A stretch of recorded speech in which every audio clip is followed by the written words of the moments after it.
سورہ نساء 4 اور اس کی 119 آیت. وَلَأُذِلَّنَّهُمْ وَلَأُمَنِّيَنَّهُمْ وَلَآمُرَنَّهُمْ فَلَيُبَتِّكُنَّ آذَانَ الْأَنْعَامِ وَلَآمُرَنَّهُمْ فَلَيُغَيِّرُنَّ خَلْقَ اللَّهِ وَمَنْ يَتَّخِذِ الشَّيْطَانَ وَلِيًّا مِنْ دُونِ اللَّهِ فَقَدْ خَسِرَ خُسْرَانًا مُبِينًا. اور میں ان کو ضرور گمراہ کروں گا اور ان کو میں ضرور تمنائیں کروں گا اور ان کو ضرور میں امر کروں گا، پس وہ ضرور مویشیوں کے بھی کان کاٹ ڈالیں گے. اور میں ضرور ان کو امر کروں گا کہ پس وہ اللہ کی تخلیق میں تبدیلی کریں، اور جو کوئی شیطان کو اللہ کے علاوہ ولی سرپرست پکڑے گا پس تحقیق وہ نقصان اٹھائیں گے جو کہ واضح نقصان ہوگا. اب یہ کیا کیا آرڈر کر رہا ہے؟ میں ان کو ضرور گمراہ کروں گا. تو یہ بات جو انہوں نے ابھی جو بتایا کہ میں تم کو گمراہ کروں گا، راہ اگر پتہ چل جائے آدمی کو تو وہ صراط مستقیم پہ تو بیٹھا ہوا ہے. تو اس کے معنی یہ ہے کہ it is not enough to know the straight path, کہ یہ کوئی بات نہیں اگر آپ کو سیدھا راستہ پتہ چل جائے تو آپ صحیح ہو جائیں گے. صحیح جب ہوں گے جب راستے میں دیکھیں کہ سامنے ہی بیٹھا ہوا نظر آ رہا ہے. خالی یہ تھوڑی کہ مجھے پتہ چل گیا کہ راستہ یہ سیدھا راستہ ہے، اللہ کی آیت اس وضاحت ہو گئی، لیکن اس کو سامنے پہچاننا شروع کر دیں کہ سامنے بیٹھا ہوا ہے، کنٹینیوس پہچاننا شروع کریں تو وہ گمراہ کرے گا. پھر وہ گمراہ کرے کیونکہ وہ کہتا ہے میں لوگوں کے لیے بیٹھوں گا کہ لوگ آئیں گے راستہ پوچھتے ہوئے، سمجھ میں آ جائے گی، پھر بھی وہ بیٹھا ہوا ہے. دائیں آگے سے بھی آئے راستے تو آپ کو ادھر مس گائڈ کرے گا. دوسرا وہ کہتا ہے ان کی تمناؤں میں امر کروں گا. Wishful thinking, تمنائیں. تو اس طرح کی کنجیاں مل رہی ہیں بازار میں، کتابیں مل رہی ہیں، یہ کر لو گے تو اتنے ثواب اتنا ثواب ملٹیپلائی کر کے خوب سارا اپنا وزن کر رکھا ہے. تو یہ آپ کی تمناؤں میں امر کر رہا ہے وہ آرڈر. پھر جناب فَلَا يُبَتِّكُنَّ آذَانَ الْأَنْعَامِ، واہ یہ بڑی زبردست بات ہے. اور وہ ضرور امر کرے گا مویشیوں کی بھی کان کاٹ ڈالیں. یعنی ایسا آرڈر کر رہا ہے کہ آپ مویشیوں کی بھی کان کاٹ ڈالیں. اب مویشی کی آپ دیکھیں ایسا لگ رہا ہے مویشی پکڑا آپ نے، گائے پکڑ سے کان کاٹ دیا. یہ ایک ایکسپریشن لینگویج میں آپ نے تو جانوروں کے بھی کان کاٹے ہوئے ہیں. تو اس طرح کے یہاں ایکسپریشن جانوروں کو کان کاٹ کے بیٹھے ہوئے، یعنی اللہ کی آیت سن کے ہی نہیں دے رہے تو جانور کے کان کاٹے ہوئے. تو جانور تھوڑی سمجھتا ہے کچھ. تو آپ بھی ایسے بنے ہوئے کہ اتنے زیادہ کان کاٹ لو کہ سمجھ کے نہیں دو. ایک چیز اور میں ضرور ان کو امر کروں گا کہ وہ اللہ کی تخلیق میں تبدیلی کریں. یہ بڑی امپورٹنٹ بات ہے. اللہ کی تخلیق میں تبدیلی کرنا، بہت ساری چیزیں ہیں. ایک چیز ضرور بتاتا ہوں میں. ہمارے معاشرے میں ایک چیز سلسلہ چلا ہوا ہے، ہمارے معاشرے میں ایک چیز چلی ہوئی ہے کہ کہنے لگے محمد شیخ آپ تو قرآن پہ بلیو کرتے ہیں، قرآن میں آپ بتائیں قرآن میں داڑھی رکھنے کا لکھا ہوا ہے کہ آپ داڑھی رکھیں. اچھا عورتوں بھی یہ ہے، مطلب مرد ہی عورتیں بھی کہیں آپ کی داڑھی، ان کی داڑھی کہاں ہے.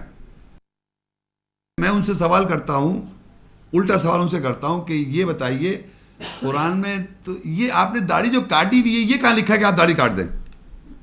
کیونکہ مرد حضرات جنرلی اسپیکنگ ان کے اندر ٹیسٹوسٹیرون بولتے ہیں، کیا بولتے ہیں، کوئی ٹیسٹوسٹیرون ہوتا ہے پتہ نہیں کیا، اس کی وجہ سے ان کے چہرے پہ میل ہارمونس، جس کی وجہ سے آپ کے چہرے پہ بال نکل آتے ہیں. یہ اللہ نے رکھا ہوا ہے. اور جن عورتوں کی ایسٹروجن ہوتا ہے جو زیادہ فیمننس ہوتی ہے ان کی، اگر ان کے تھوڑا سا ٹیسٹوسٹیرون لیول بڑھ جائے تو ان کے بھی ایک آدھ بال نکل آتا ہے. تو وہ جلدی سے پلک اپ جا کے بیوٹی پارلر جا کے سب صاف ستھرا کر لیتی ہیں. Good, no problem, that they must do it.